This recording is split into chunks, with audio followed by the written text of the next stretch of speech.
the recent report published is very much concern for us. As per this report, out of 116, Indian position is Indian 111. Earlier, Indian position was 94. So I want to know, this is very much concern for us.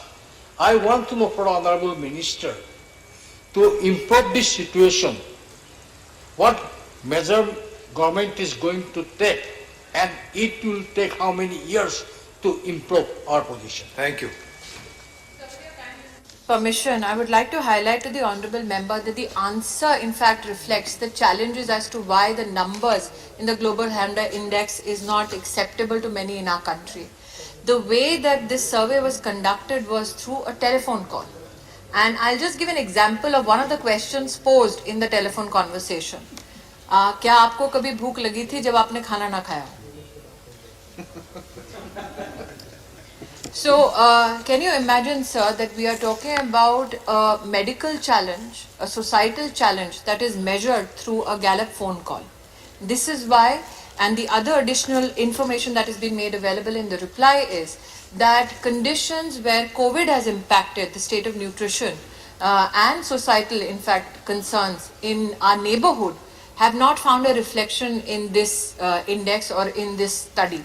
Which means that countries, as the senior member of the House had also enunciated in his response, countries like Nepal, Sri Lanka, Afghanistan, it seems from this report that they have been unaffected by COVID, which is not true.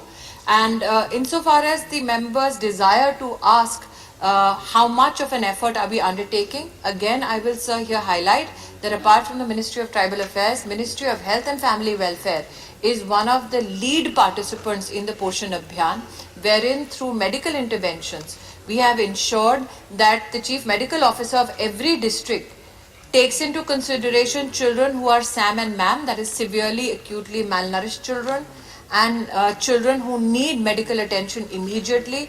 I must here, sir, highlight that many members will have access to suppositions in terms of number of SAM children in our country. For the first time under the leadership of the Honorable Prime Minister, sir, we have engaged with states to get precise numbers. There was a pronouncement years ago in this very house that we have 8 million plus SAM children in the country.